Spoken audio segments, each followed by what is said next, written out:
Right here, Punch Out Boxing. I'd like to be speaking to Steve and Swifty Smith for the first time. Steve, your charge, Charlie, he's got a formidable task ahead of him. SWIFTY, double Olympian, so you know he's technically on point. Yeah. He also says he's got that old man strength, which is Yeah, it's a new one. a thing. Is that really a thing? You as a boxer, We'll see. Yeah. Listen, I mean, we've prepared for the best of Thomas Essomba, so if the best Thomas Essomba turns up, not a problem. Charlie beats him anyway. Do you have a particular game plan in mind based on what you've seen of how Thomas fights? Yeah, listen, we've watched recent performances of Thomas, we've watched old performances of Thomas, we've watched Thomas where he's orthodox, we've watched Thomas where he's southpaw. Believe me, no stones left unturned. We've covered every angle. Any approach Thomas brings this fight, we've got it covered, and Charlie does it better. So we're more than prepared. But ultimately, my job is to get my man ready, and he's more than ready. He's in really, really good shape. People will see when he weighs in the shape he's in, but people will see Friday night the performance levels that he's more than prepared. What are the dangers that Thomas poses? Listen, good fighter, good boxing IQ, good boxing brain. He's been around the block, as we said before. You know, you don't get the two Olympics by accident, and good fighter, well schooled, and a bit different stylistically now. I think since he's been in the places he's at, I think since he's, used to be sort of more rugged and tried harder in the orthodox stance, I think I felt, and a bit more aggressive. Now he's sort of trying to box slightly a bit more and southpaw.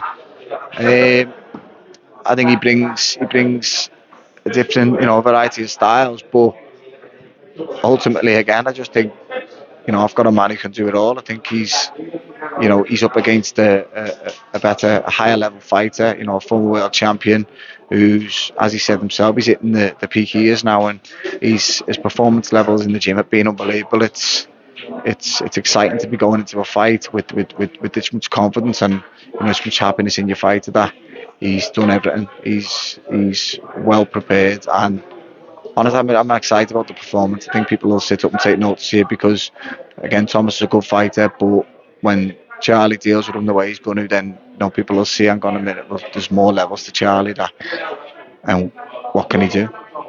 Yeah, it's fair to say that Charlie's career's been so stop-start.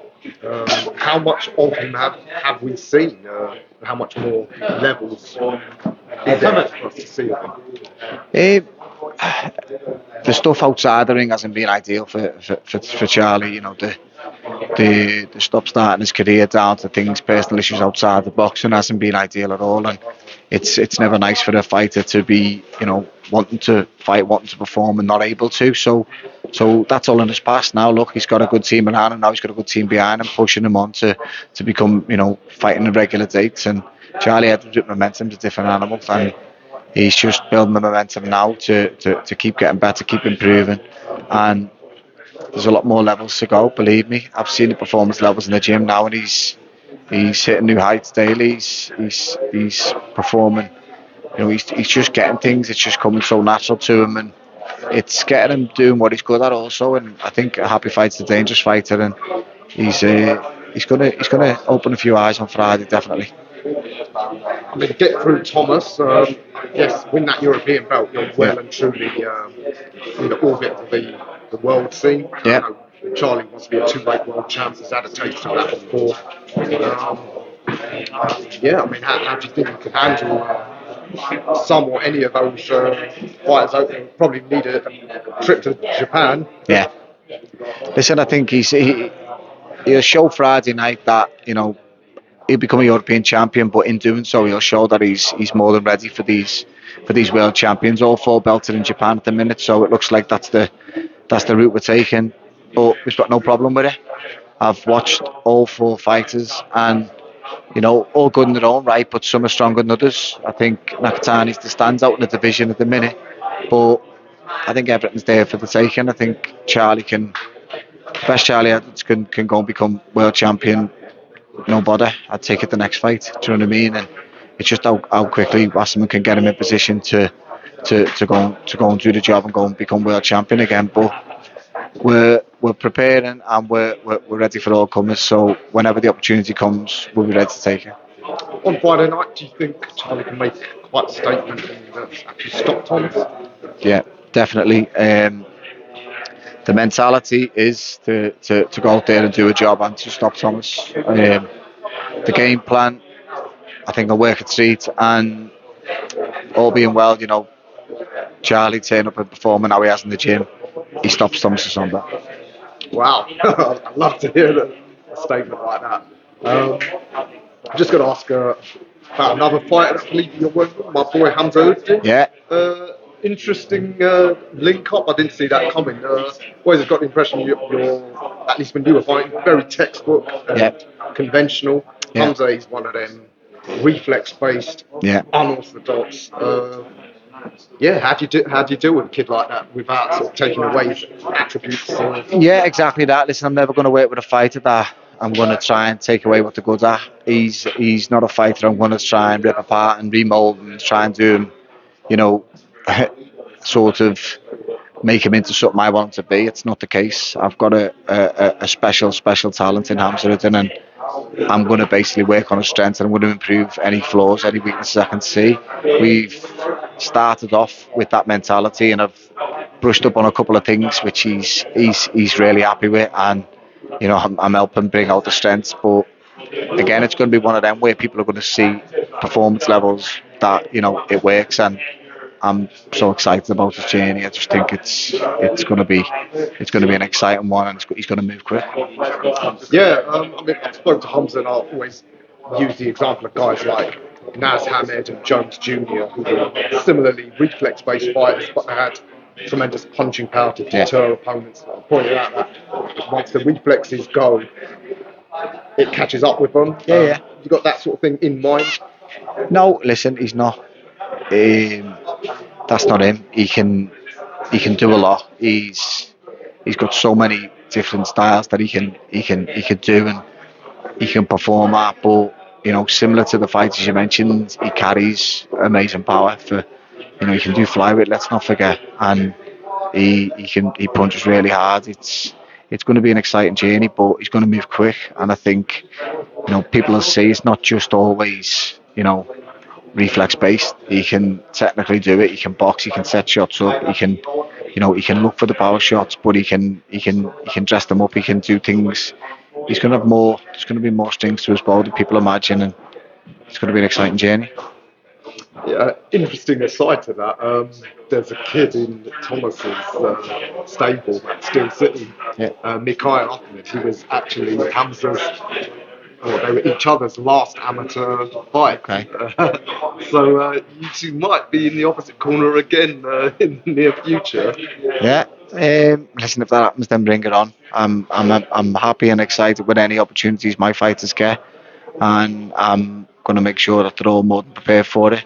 I think again Friday night people will see the shape Charlie's in, and they'll see the performance that he's performed. It's not going to be an accident. It's not going to be like we've just turned up here and gone, that was a good performance. It's literally, listen, we've prepared for this.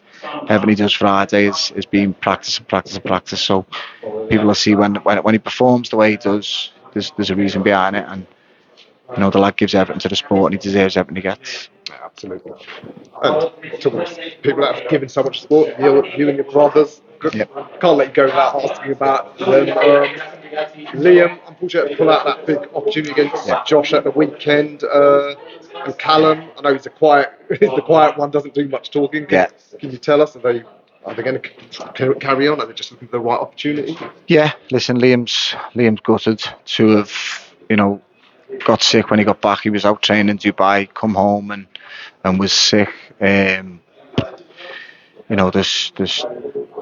nothing you can say about it really. Absolutely gutted for him. He was gutted himself. Things that happened, and he's just gutted. There's not much I can say about it.